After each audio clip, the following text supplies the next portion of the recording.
quais são as imagens bíblicas do inferno. Ok, nota que a maior parte dessas imagens são dadas dos evangelhos, estão na boca de Jesus. O inferno é retratado como um lugar de fogo inextinguível. E a imagem aqui é da lixeira que havia do lado de Jerusalém, onde literalmente o lixo era queimado ali, sempre o fogo estava sendo aceso. Então o inferno seria um lugar de fogo que não se apaga, o fogo inextinguível. É onde o verme não morre e o fogo não se apaga. Também a imagem da lixeira. Alguns arqueólogos têm sugerido que alguns vermes ganharam algum tipo de resistência ao calor, eles circulavam próximos desse lixão onde o fogo não se apagava e o lixo era queimado ao redor de Jerusalém. É um lugar de trevas, choro e ranger de dentes. A imagem aqui é de um calabouço, uma prisão. Não sei quem já foi a algum tipo de castelo medieval, um castelo da antiguidade clássica, mas eu geralmente ficava na parte de baixo do castelo, um lugar de muita umidade. E aí você olha o contraste aqui, a dificuldade de encarar essas imagens de forma literal ou literalista, porque ao mesmo tempo que Jesus fala do inferno como um lugar de fogo, um lugar com vermes, como é que um verme vai ficar dentro do fogo? Ele pode, talvez, segundo alguns arqueólogos, ficar próximo da lixeira, mas como é que o verme fica dentro do fogo e não morre? Então, ainda assim, Jesus usa a imagem de calabouço, um lugar muito quente, mas, dependendo do local, um lugar úmido, um lugar onde você não consegue abrir a porta por dentro, ela só é aberta por fora, e um lugar em que a solidão leva a pessoa a chorar e ranger dentes. Um lugar de castigo eterno, um lugar de ira e indignação, tribulação e angústia. Paulo está falando justamente do fim dos ímpios em Romanos 2, 8 e 9. Um lugar onde haverá uma penalidade de eterna destruição. A própria noção aqui é paradoxal. Como é que uma destruição pode perdurar para sempre, pode ser eterna? Mas é um lugar em que as pessoas serão banidas da face do Senhor e da glória do seu poder. Um lago que arde com fogo e enxofre, o lugar da segunda morte. Então essas são algumas imagens que, especialmente o Novo Testamento, tem a respeito do inferno. Aí a gente tem que lembrar da palavra de Calvino aqui nas Institutas. Lembra que a posição dele é que nós temos que entender essas imagens como imagens. Imagens que aterrorizam a gente, não como descrições literais de um local.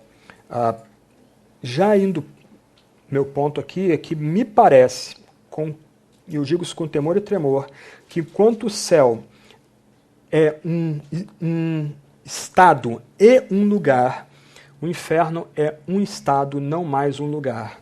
Ok? Calvino, então. Visto que nenhuma palavra pode descrever quão terrível é a vingança divina contra os réprobos, seus tormentos e sofrimentos nos são representados nas Escrituras por coisas materiais, a saber, pelas trevas, choro e ranger de dentes, pelo fogo inextinguível, pelo verme que não morre. Por tais métodos de linguagem, é certo que o Espírito Santo quis estarrecer-nos totalmente com o senso de horror destes sofrimentos, mas aquilo que chama a nossa máxima atenção é a miséria de ser cortado de toda a comunhão com Deus e também de ter sua majestade tão disposta contra nós que não haverá meios de escapar dos seus terrores. Ok. No nível mais popular, geralmente os pregadores evangelísticos eles vão querer impressionar os seus ouvintes com imagens muito descritivas e literais do inferno. E essas imagens, via Dante Alighieri, via filmes, peças de teatro. Alguém já viu aquela peça de teatro Mãos Vazias? Para minha vergonha, já fiz aquilo quando era adolescente, né?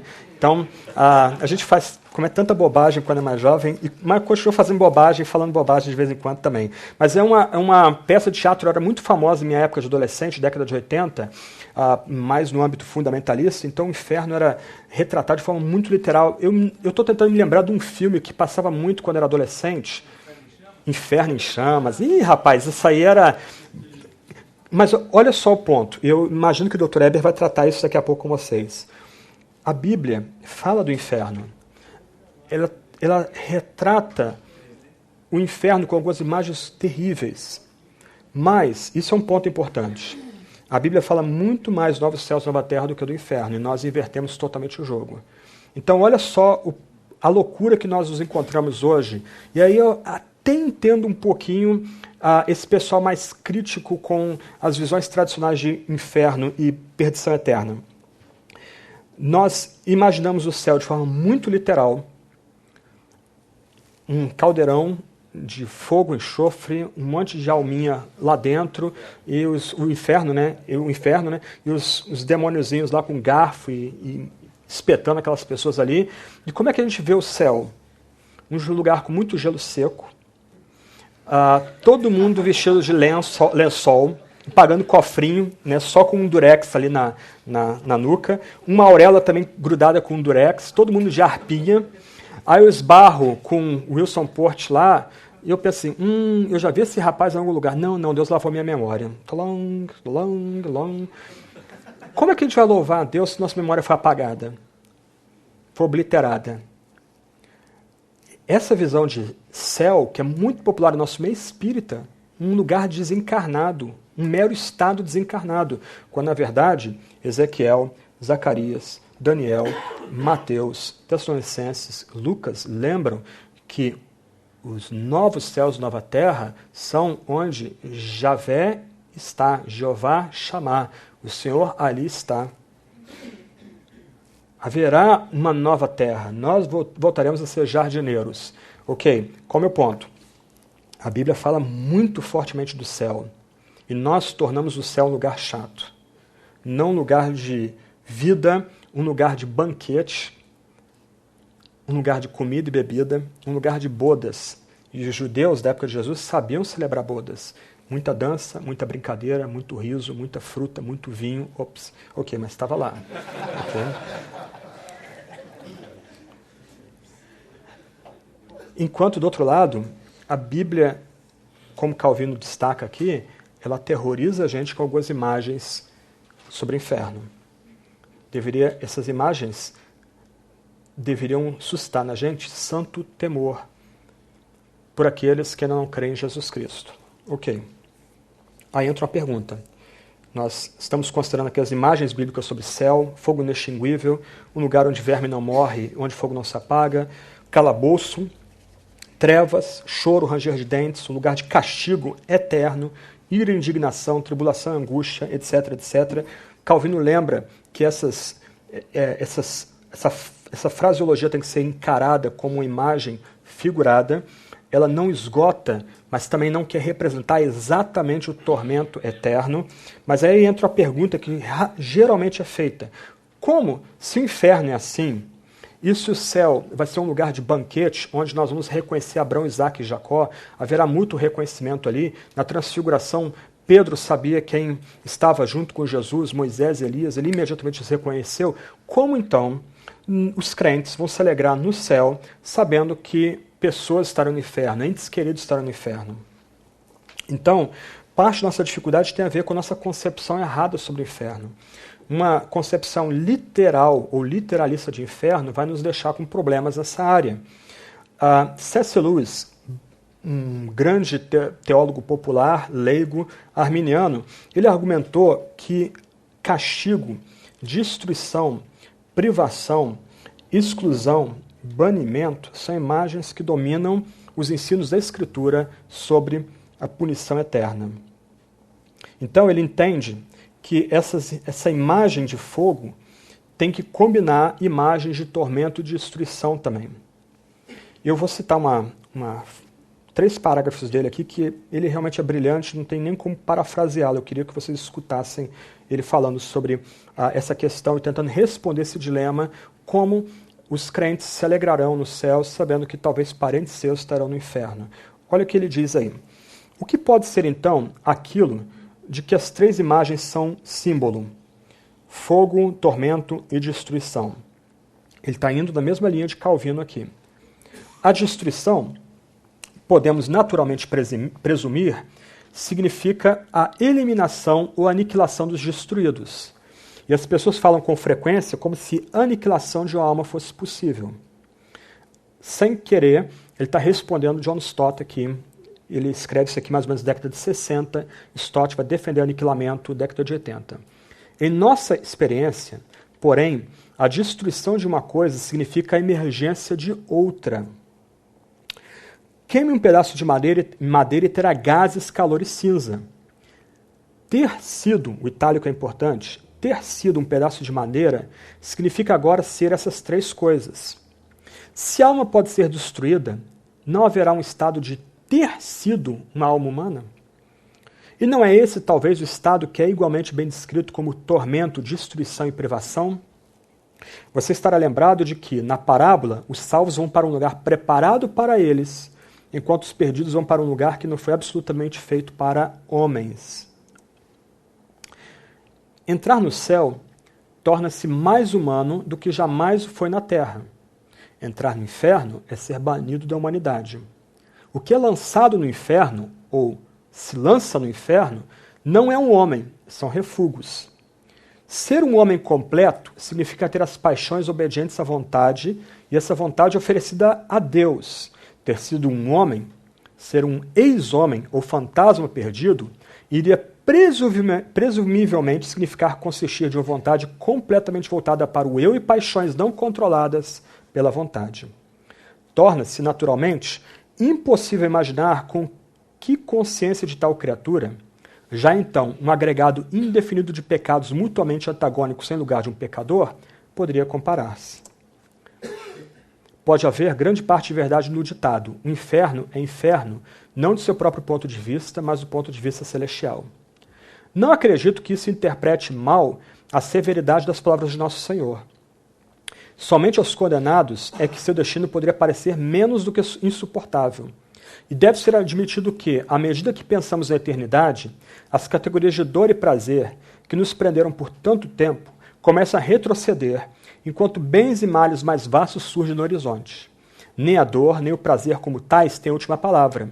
Mesmo se fosse possível que a experiência, se pode ser chamada assim, dos perdidos, não contivesse dor, mas muito prazer, ainda assim esse prazer negro seria de um tipo tal que faria qualquer alma, ainda não condenada, voar para suas orações no terror de pesadelo. Mesmo que houvessem sofrimentos do céu, todos os que têm entendimento os desejariam.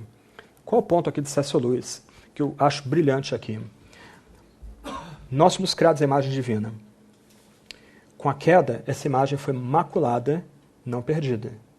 O que é a redenção? A redenção em Cristo é uma obra de recapitulação. Você vê isso em Efésios capítulo 1, verso 10 em diante. Onde Cristo é o segundo Adão e aqueles que estão nele começam a ter a imagem de Deus renovada em si mesmos. Na renovação e restauração de todas as coisas. Aqueles eleitos, aqueles que amaram a vida do Senhor, aqueles que creram em Jesus como Senhor, eles terão a imagem com a qual foram criados completamente renovada. Eles serão erguidos a toda a potencialidade humana.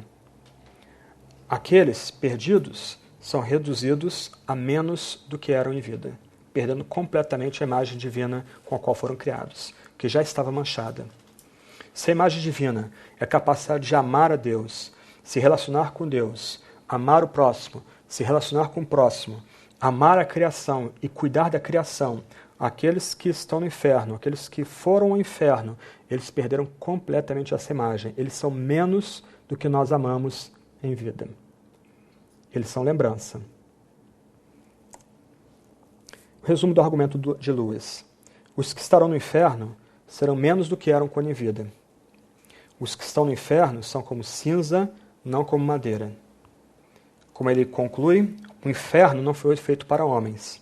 Ele não é de forma alguma paralelo ao céu. Esse é um ponto importantíssimo para nós aqui. Mas a escuridão lá fora, a borda externa em que o ser se desvanece do nada.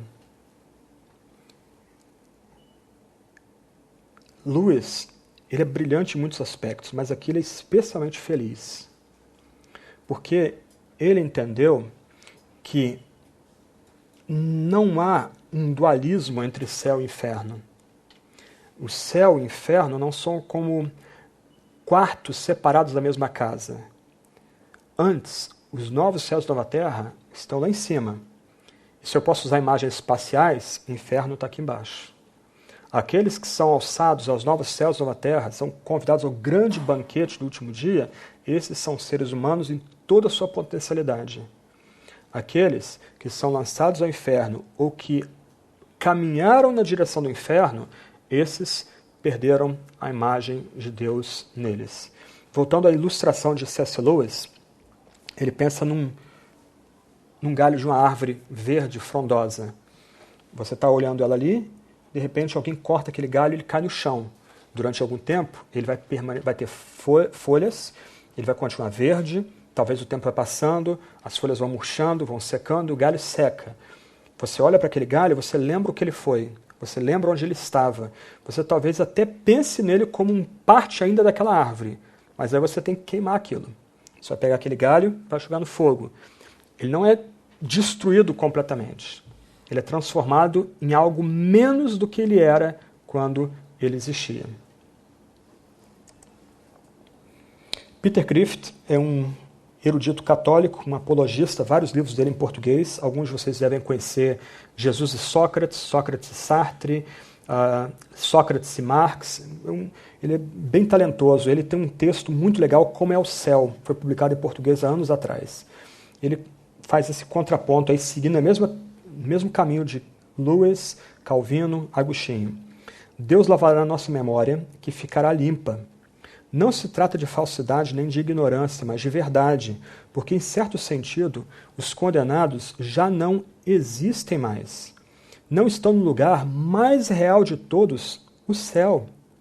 Deixaram de ser considerados. São como cinza, não como madeira. Na época de seres humanos, completos, cheios de vida, homens e mulheres reais. Todavia, o inferno é um lugar de vida eterna, mas de morte eterna. Não amamos as cinzas, nem choramos por causa de cinzas. Só amamos aquilo que existiu antes de queimar-se e só choramos antes. Parece muito duro isso aqui? Parece muito rude? Mas olha só. Quem que nós amamos? Quem que nós cristãos amamos? Primeiro a Deus, como nosso Pai. O Filho e o Espírito Santo bendito. Entrando nesse círculo de amor, quem nós amamos de fato nessa vida? Nossos irmãos e irmãs que também estão ligados a esse Deus que é puro e santo amor. Como você aprende em 1 João capítulo 4. Não quero parecer rude ou falto de amor, mas quando nós amamos a esse Deus trino e passamos a amar os nossos irmãos e irmãs, essas conexões novas que nós herdamos por graça, algumas vezes passam a ser até mais importantes do que os nossos vínculos de sangue e de carne. Agora imagine isso no céu. Nós lamentamos se uma mãe nossa, um pai nosso, um irmão querido, uma irmã querida, um parente não abraça Jesus e já não tem vida eterna já nesse lado da existência. Isso é doloroso. Mas imagina você nesse lugar de completude, de vida eterna. Ali você está com Deus. Ali você vê o Filho. E você vê o Filho porque agora você não confia mais que você vai ser puro de coração. Você já é puro de coração. Você vê o Pai com os olhos do coração. Porque você já é puro de coração. Gente, imagina o banho de amor que isso é para aqueles que estão nos novos céus e nova terra. Agora, você está com seus verdadeiros irmãos e irmãs ali. Por isso, eu vou tratar rapidamente disso. Novos céus e nova terra, a gente é como anjo, não se casa nem se dá em casamento. Não é porque lá nós vamos ser seres espirituais. Nós vamos ter nossos corpos ressurretos. Humanidade íntegra. Mas lá não vai haver mais necessidade de relações familiares e de procriação, porque seremos todos uma única santa família por toda a eternidade, louvando, trabalhando, comendo, bebendo, servindo e sendo servidos por toda a eternidade. E aqui a eternidade não é um período de tempo, a eternidade é um ponto. Circunscrito, acabado, por toda a eternidade. Se nós vamos desfrutar tal amor com Deus, Pai, Filho e Espírito entre nós mesmos, nós temos a confiança dada na Bíblia de que toda lágrima será enxugada. Então, nós lamentamos esse lado da existência. Nós nos entristecemos desse lado da existência. Nós temos que evangelizar e falar com lágrimas nos olhos, se for possível, do amor de Cristo, revelado no Calvário, para que homens e mulheres venham confiar nele e somente nele. Não na igreja, não numa estrutura legalista, mas em Cristo, Cristo somente. E a gente se entristece quando pessoas viram as costas para aquele que deu tudo de si no Calvário. Lembra, Jesus veio não para os sãos, mas para os doentes. Jesus veio não para os ricos, mas para os pobres, para os que nada têm. Jesus veio para os piores pecadores. Lembra de 1 Coríntios capítulo 1, versos 28 em diante. Jesus não veio para os poderosos, para os ricos, mas ele veio para os oprimidos, os fracos, os pobres, os que nada são. Então, a gente se lamenta aqui, agora. A gente se entristece aqui e agora. A gente une as nossas palavras, lágrimas, aqui e agora. Mas vai haver um tempo onde toda lágrima vai ser seca. O juízo vindouro e o inferno vindica a justiça de Deus. O juízo vindouro, o inferno, lembra que há um Deus que reina sempre, sempre, como diz o velho hino de Handel. Por causa da glória do seu nome, Deus estende seu infinito poder e glória para o bem dos que nele confiam e dirige toda a sua santidade e ira contra os que o rejeitam e se rebelam contra a sua glória.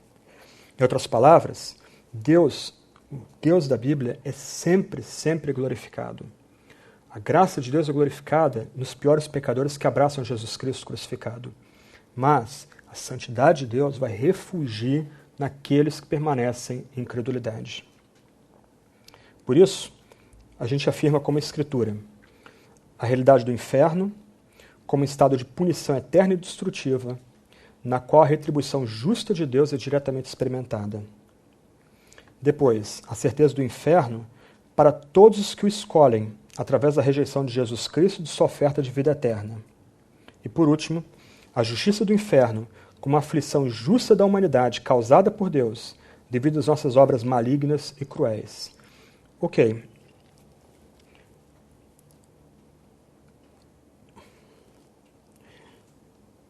Um filho que desobedece o seu pai, ele dá conta do seu ato de acordo com a autoridade do pai. O pai ou a mãe tem certas prerrogativas disciplinares para lidar com aquele filho. Se aquele filho ou a filha pisa na bola com o professor, esse professor também tem algum nível de autoridade para punir ou para recompensar o mal feito. Se esse rapaz ou moça, ele viola as leis do nosso país, leis do município, ou do estado, ou federal, há uma gradação de punição. Pelo menos um país normal é assim. Você pensa, por exemplo, nos Estados Unidos, o cara cometeu um crime no estado, passou para o estado, a pena dele é ampliada, é agravada. Se nós pensamos em termos de gradação da severidade da pena, quando nós falamos de nossas relações humanas, quanto mais quando nós lidamos com Deus que é infinito, imortal e habita na luz inacessível. A ideia de pena eterna e de inferno, mesmo interpretada como figura de linguagem, que já ainda é terrível, ofende muita gente. Mas por quê? Porque eles não entendem que o nosso pecado é cometido diante de um Deus que é infinito e é imortal. Como um Deus infinito e imortal, completamente santo, pode passar ao largo do nosso pecado como se fosse pouca coisa? Não dá. Ou ele condena o pecador eternamente, já que esse pecador cometeu um ato de traição imortal e cósmica, ou um ato de traição que ecoa por toda a eternidade, ou ele tem que mandar o eterno Filho dele para morrer por pecadores, para que o pecado desses pecadores seja eternamente propiciado e a ira seja removida daqueles que confiam em Jesus Cristo.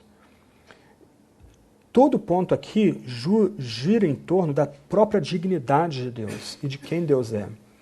Do outro lado, terceiro ponto aqui, gente, no mundo mal que nós vivemos, a única forma de nós não nos tornarmos cínicos, irresponsáveis, loucões, buscando escape em o que o mundo pode oferecer, compras, sexo, luta pelo poder, drogas, etc. e tal, a única forma de nós nos mantermos como homens e mulheres dignos é crendo que haverá um tempo de retribuição para os pecados dos homens. E se nós queremos que a nossa teologia tenha uma expressão pública, se a gente quer fazer diferença no nosso país, nós não só temos que pregar o pecado e a responsabilidade moral de todo ser humano, todo homem, toda mulher é moralmente responsável pelo que faz diante de Deus. A gente não apenas tem que pregar a justiça de Cristo e a forma como essa justiça também permeia, muda a nossa relação entre nós, perdão, quebrantamento, confissão mútua, mas também a gente tem que pregar o céu como a nossa esperança, como nosso conforto eterno, mas também a punição eterna para aqueles que permanecerem em seus pecados. Não basta dizer apenas, eu sou crente, mas se matou, tem que dar conta do que ele fez. Se roubou, tem que ir na delegacia e se entregar. Roubei. Cristo mudou minha vida, eu sei que tem que dar conta pelo que eu fiz aqui. Defraudei fulano. Eu tenho que dar conta. Porque se eu não der conta aqui, eu vou dar conta na eternidade. Deus é completamente reto. Deus é completamente santo. Deus, ele não abre mão dessas categorias. Deus não pode simplesmente passar por cima do pecado como se ele fosse pouca coisa. Antes, porque ele entendeu o pecado como um pecado contra si mesmo, ele envia o único filho dele, o filho do seu amor, para morrer pelos piores pecadores. Para se entregar por amor aos piores pecadores. Como a gente já falou no começo, haverá grau de punição para os ímpios. Haverá grau de punição ou graduação no sofrimento dos perdidos. Você pode ver isso depois em Mateus 11, Lucas 12, Lucas 20. Quanto mais luz, mais severo o julgamento. Deus é perfeitamente justo e será perfeitamente justo. Por isso, cada pessoa sofrerá exatamente o que merece no inferno. Ainda assim o inferno será uma interminável perturbação de vida, onde os condenados serão atormentados de dia e de noite pelos séculos dos séculos, com dores e sofrimentos, e castigos como agonias da consciência, angústia, desespero, choro e ranger de dentes. Onde então está Deus no inferno? A pergunta no meio da nossa palestra hoje é como a gente vai poder se alegrar no céu, sabendo que há pessoas queridas nossas que foram ao inferno. Onde Deus está nesse processo? Será que como é que eu encaixo o fato de que Deus está presente todo o tempo, todo lugar, com a doutrina do inferno? As respostas que a gente geralmente dá é: Deus estará ausente do inferno, o inferno é um lugar onde Deus não está, ou o homem perde sua capacidade de se relacionar com Deus. Como é que Deus pode ser onipresente e não estar no inferno? Então, se de um lado, seguindo C.S. Lewis e Calvino, a gente afirma que o inferno é a ausência total do favor de Deus, do outro lado, a gente tem que lembrar que o inferno é a revelação ou a manutenção da ira e do desprazer eterno de Deus contra pecadores. O inferno não é a ausência de Deus, mas o inferno é aquele estado onde aquele ímpio não tem mais a chance de ver a face amorosa, a face santa, a face bondosa, misericordiosa de Deus. Antes, o que ele vai ter é o eterno desprazer, o desfavor, a ira de Deus sobre toda a eternidade. Hendrickson diz no seu livro A Vida e o Futuro: o inferno é inferno porque Deus está lá, Deus em toda a sua ira. O céu é céu porque Deus está lá, Deus em todo o seu amor. É dessa presença de amor que o ímpio é banido para sempre. Algumas questões para nós encerrarmos, então. Algumas teses aí sobre o universalismo. Primeiro ponto, então. Primeira tese que eu queria colocar aqui. O ensino do Novo Testamento a respeito do inferno mostra que Jesus e os apóstolos ensinaram consistentemente que os que recusaram a salvação oferecida em Cristo irão para um lugar de tormento, onde estarão banidos da graça de Deus para sempre. Esse é o primeiro ponto. Isso é curioso, de todos os personagens da Bíblia, o que mais fala de inferno é Jesus Cristo. Mateus, Marcos, Lucas, João registram as palavras de Jesus, colocam Jesus como aquele personagem que mais falou desse lugar de tormento, esse lugar pavoroso, onde será lançado aquele que não creu em Jesus crucificado. Então, o universalismo não encara esse dado, esses textos bíblicos, essa massa de textos bíblicos com a devida seriedade. Segundo ponto, o universalismo torna sem efeito as exigências de fé, arrependimento e conversão presentes no Novo Testamento. Em outras palavras, o universalismo torna inútil a evangelização e o trabalho missionário. Por isso que denominações e pregadores que têm abraçado o universalismo, eles não só abandonam a evangelização, mas eles vão abraçar causas sociais, justiça social, mudança da sociedade, um anseio pelo outro mundo possível, etc. e tal. Terceira tese. Geralmente aqueles que são adeptos do universalismo são adeptos também da teologia liberal. A teologia liberal tem como premissa que se Deus existe, ele não intervém na criação. Então milagres, sinais, prodígios são mitos ou são lendas piedosas que você encontra na Bíblia. Se o universalismo nega essa visão sobrenaturalista da Bíblia, então não há razão também para crer numa salvação universal. O discurso aqui se torna logicamente circular. Se não há milagres, não há sinais e prodígios, Cristo não ressuscitou corporalmente, se alimentando, sendo tocado, Tomé tocando nele. Então, de que sentido, qual o significado de falar de uma redenção universal, de um banquete universal? E por último, se todos irão para o céu, isso deve incluir ditadores homicidas como Hitler e Stalin, que foram responsáveis pela matança de milhões de pessoas. Comunismo e nazismo, conjugados, mataram quase 100 milhões de pessoas no século XX. Esse argumento de que haverá um lugar no banquete final para Hitler e Stalin não leva o pecado a sério e solapa a justiça divina ao deixar, por exemplo, grandes criminosos livres do castigo que merecem. Esse é o ponto que eu toquei atrás ali. Qual a motivação que um crente tem para viver racionalmente nessa vida?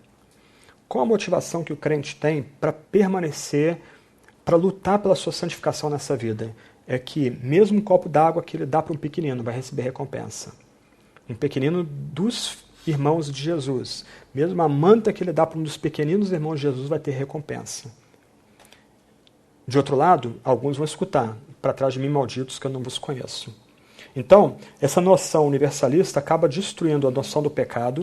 O pecado não é coisa séria, a rebelião cósmica não é algo tão sério como a gente imagina, e também solapa a noção de que Deus é completamente justo e que mesmo os nossos menores atos terão recompensa. Do outro lado, aqueles que permanecem em incredulidade e rebelião vão ter que dar conta diante de Deus. Então o universalismo tem que ser rejeitado como uma posição não bíblica, uma distorção herética do que a Bíblia ensina sobre o julgamento vindouro e o inferno. Segundo ponto aqui sobre o juízo final. O juízo final salienta a responsabilidade humana e a certeza de que, por fim, a justiça triunfará sobre todos os pecados cometidos nessa vida. Os maus juízes receberão seu pagamento, mas não só eles. A nossa malandragem, a nossa esperteza não santificada também receberá seu pagamento, o seu justo pagamento. Por meio desse juízo, brilharão a glória da santidade e justiça nos que se perdem, e a graça e misericórdia de Deus nos salvos, por meio de julgamento que não será secreto, mas público, e que alcançará todos os seres humanos. As teologias da prosperidade não encaram esse ensino com seriedade. Para eles, tudo é questão de fruição imediata. Mas de que adianta alguém ganhar o mundo inteiro se vai perder sua alma? Se nós queremos ser fiéis ao texto bíblico, e mais, se nós queremos fazer de fato diferença, a gente tem que trazer esse debate também para a esfera pública. O menor de idade que sequestrou um casal de namorados, matou o rapaz, estuprou a moça e depois a matou, se ele não se arrependeu dos seus pecados, ele vai dar contas por toda a eternidade da sua loucura. Por toda a eternidade. E ele não vai ter como mudar esse destino uma vez sendo decretado o seu juízo. Lembra da parábola do rico e Lázaro? As nossas decisões têm que ser feitas aqui e agora, não no porvir. Sobre o inferno. A real natureza do inferno é tão mais intensa do que qualquer outra questão dessa vida, que as analogias que porventura possam ser feitas são pobres demais para se entender essa realidade. A questão, o meu ponto aqui não é encarar as imagens bíblicas do inferno de forma literalista, como se fosse um local, mas é ser impressionado por essas imagens bíblicas, para fugir do inferno e se refugiar em Cristo, o único que pode nos cobrir, nos propiciar diante de Deus. O inferno não é tanto um lugar de sofrimento físico, mas um lugar da ira justa e eterna de Deus em sua plenitude sobre pecadores impenitentes. A doutrina do inferno exige seriedade, zelo e urgência em nossa pregação, ensino e testemunho. Gente, é fácil falar mal de neopentecostal. Todo mundo bate neopentecostal. Mas quando nós não pregamos Cristo crucificado pelos nossos pecados e ressurreto para a nossa justificação, nós estamos agindo como neopentecostais. Limpinhos, mas estamos agindo no mesmo paradigma deles.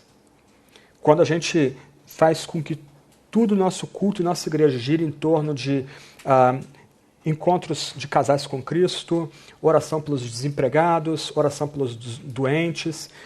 Para quem quer uma igreja mais limpinha, né? Então tem um quadro dos desempregados e quadro de quem pode empregar. Gente, emprego é importante, um bom casamento é importante, saúde é importante, tudo isso está contido dentro da oração do Pai Nosso. Mas que adianta ter tudo isso e não ter Cristo, não confiar em Cristo como um único Salvador. Então, se a doutrina do inferno é bíblica, e eu creio que ela é, a gente tem que pregar com paixão, pregar tempo e fora de tempo. Lembra lá de Celso, do 2º século, reclamando dos cristãos para Trajano? As mulheres cristãs não conseguem parar de tagarelar de Jesus Cristo. Elas estão lavando roupa no rio, elas estão tingindo suas roupas, elas estão indo aos mercados, às feiras, elas não conseguem parar de falar de Jesus Cristo. Então, a doutrina do inferno exige seriedade, zelo, urgência em nossa pregação, ensino e testemunho. Toda pregação nossa tem que ter alguma aplicação evangelística. Toda pregação nossa tem como que colocar uma bomba debaixo da cadeira dos nossos ouvintes. Quem está confortável tem que ser desconfortado, tem que ser bagunçado. Quem está magoado, machucado, tem que ser consolado e tem que ser confortado. Isso é parte do Evangelho.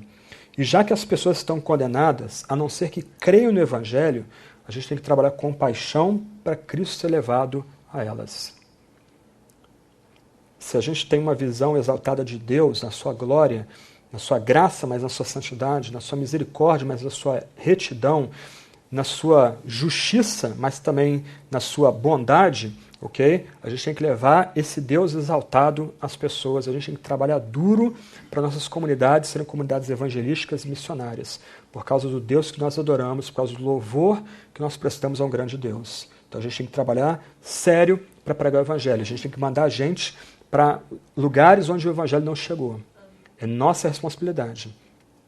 O ponto é, se o universalismo é correto, então vamos parar com missões. Porque enviar alguém para pregar o Evangelho é tornar pecador aquela pessoa que nunca ouviu de Jesus. Vamos parar de mandar missionários para os campos. Vamos tornar os nossos futuros obreiros assistentes sociais, construtores de tendas ou de casas, enfermeiros, médicos. Tudo errado. Por que Hudson Taylor, médico, abriu mão de medicina para ser missionário no interior da China? Porque ele sabia que ele podia curar o corpo. Mas de que adianta curar o corpo se aquele que não abraça Jesus pode perder a alma e o corpo eternamente? Então, até mesmo nossos talentos seculares têm que estar subordinados a essa paixão para levar Cristo, para fazer Cristo conhecido. Ok. Concluindo então com alerta, e vou ler um trecho do hino daqui a pouco. Deve-se ressaltar que Deus não mandará ninguém para o inferno arbitrariamente. Soberanamente, Deus entrega os pecadores não eleitos às suas escolhas pecaminosas. Lembra de Romanos capítulo 1, 18 a 32? Deus os entregou. Deus os entregou. Deus os entregou. Deus os entrega para eles gozarem para sempre da horrível liberdade que exigiram. Mais uma vez, C.S. Lewis, no seu livro O Problema do Sofrimento. Quer servir Mamon? Pode servir. Quer servir os poderes desse século, Romanos capítulo 1? Vai fundo. Pode ir. Quer adorar criatura e não o Criador? Pode ir. Qual o ponto? Todos vocês já viram desenhos quando criança. Talvez alguns continuem. Eu continuo curtindo desenho animado. Eu gosto muito daqueles desenhos de perna longa, em que o personagem está na neve e tá outros personagens lá embaixo, ele cai e ele começa a cair, vai virando uma bola, e pega outras pessoas, outros personagens, só vê as perninhas, braços. Ok. Romanos 1 retrata toda a humanidade danada como essa bola que está caindo, onde os seres humanos em pecados cada vez mais são desfigurados e vão se desfigurando uns aos outros. O que é a graça de Deus de Romanos 9, 10 e 11? É que Deus soberanamente, livremente, vai puxando os piores pecadores dentro dessa massa danada. Deus, então, não manda ninguém ao inferno. Ele concede essa terrível liberdade para que pecadores livremente sigam o inferno e continuem gozando a sua horrível autonomia por toda a eternidade. Há um hino do século XII, Dies Irae, Dias de Ira. E quem talvez tenha tornado esse hino tão popular foi Mozart. Não sei quem já viu Amadeus, é um filme maravilhoso, ganhou vários Oscar, né? E muito legal a jogada do filme entre a graça divina e a salvação pelas obras. Não vou dar spoiler aqui, mas é um excelente filme, vale a pena você assistir, muito legal. E o Dies Irae é um hino antigo do século XIII com 19 estrofes. O Mozart só usou 2 estrofes numa das partes do seu Requiem, sua última cantata feita antes da sua morte. Mas eu queria ler as 12 estrofes, as 19 estrofes são bem pequenininhas, e com isso a gente encerra. Dia da ira, aquele dia em que os séculos dissolver-se-ão em cinza, será Davi com a Sibila por testemunha. Quanto terror está prestes a ser, quando o juiz estiver para vir, em vias de julgar tudo severamente. A trombeta espargindo um som miraculoso, pelos sepulcros da região, conduzirá todos diante do trono. A morte ficará paralisada, também a natureza, quando ressurgir a criatura, prestes a responder ao que está julgando. O livro escrito será proferido, em que tudo está contido, de onde o mundo será julgado. Quando, pois, o juiz se assentar, tudo oculto revelar-se-á, nada permanecerá sem castigo. O que então estou em vez de dizer, eu infeliz? A que paráclito sou prestes a rogar, quando apenas o justo esteja seguro? Rei de tremenda majestade, que salvas os que devem ser salvos gratuitamente, salva-me, ó fonte de piedade. Recorda, piedoso Jesus, que sou a causa de tua via, não me percas nesse dia. Buscando-me, sentaste exausto, sofrendo na cruz, redimiste-me, que tamanho trabalho não seja em vão. Juiz justo da vingança, dai-me do dom da remissão dos pecados antes do dia do julgamento. Gemo tal qual um réu, minha culpa enrubesce-me o semblante, poupa quem está suplicando, ó Deus. Tu que perdoaste a Maria e ouviste atento ao ladrão, também a mim deste esperança. Minhas preces não são dignas, mas tu és bom, age com bondade, para que eu não seja queimado pelo fogo eterno. Entre as ovelhas dispõe um abrigo. Retira-me para longe dos bodes, coloca-me de pé à vossa direita. Condenados os malditos, lançados nas flamas ardentes, chamai-me com os benditos. Oro-vos, rogo-vos de joelhos, com coração contrito em cinzas, cuidai do meu fim. Aí tem 2 estrofes que foram acrescentadas depois como resposta ao hino. Lacrimoso aquele dia no qual das cinzas surgirá, para ser julgado o homem réu. Perdoai o Senhor Deus, piedoso Senhor Jesus, dai-lhes descanso eterno. Amém. Vamos orar?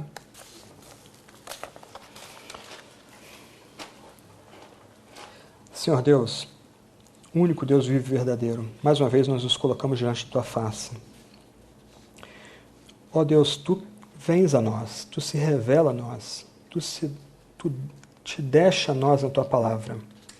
Então, ó Deus, nós imploramos que de tudo que foi dito e falado aqui, só permaneça aquilo que é conforme a tua palavra revelada. Deus, dá teu Espírito para todos nós aqui, para que a um coração, a uma mente, a uma voz, a gente se coloque debaixo da autoridade, do poder da Tua Palavra, e que só fique aquilo que de fato procede da Tua Palavra. Aquilo que é humano, aquilo que vem de nós, que seja apagado de nossa memória, que não faça escândalo nem ofenda a ninguém. Mas, ó Deus, coloca-nos firmes na Tua Palavra. Num tempo de tantas mudanças, não permita que a gente se desvie nem para a direita nem para a esquerda. Antes, firma-nos pelo Teu Espírito eterno, firma-nos na Tua Palavra. Ajuda-nos a ouvir com amor, com gosto, com reverência, com fome, a Tua Palavra, a Tua santa e soberana Palavra. Deus, celebramos o Teu nome por Jesus Cristo. Somos todos pecadores, todos carentes de Tua graça. Ó Deus, ajuda-nos a renovar nossa fé em Teu Filho Jesus, morto na cruz por nossos pecados e ressurreto para nossa justificação. Deus, dia a dia, ajuda-nos a estarmos agarrados a Cristo crucificado, confiando e tendo esperança somente nele. Ó Deus, livra aqueles que amamos da condenação eterna. Ajuda-nos a dar bom testemunho. Ajuda-nos a procedermos como que aqueles de dia. Ajuda-nos a procedermos como aqueles da luz, para aqueles que estão ao nosso redor. Ó Deus, nós imploramos, ajuda-nos a refletir Cristo para aqueles que estão próximos de nós. Ajuda-nos a darmos bom testemunho para que as pessoas venham a desfrutar da alegria, do prazer, da confiança que há apenas em Jesus Cristo crucificado e ressurreto. Ó Deus, ouvindo a Tua Palavra, nós estamos diante de notícias terríveis, que haverá condenação eterna para aqueles que não se refugiam em Jesus. Deus, dá Teu Espírito e ajuda-nos a pregar a tempo e fora de tempo. Ajuda-nos a ensinar a respeito de Jesus a todo tempo e toda pessoa ao nosso redor. Não dê descanso à nossa mente e coração. Ajuda-nos, ó Deus, a sermos valentes anunciadores da mensagem da salvação. Ó Deus, nossos pregadores, nossos pastores, tem misericórdia deles. Dá a eles santo temor na interpretação da Tua Palavra.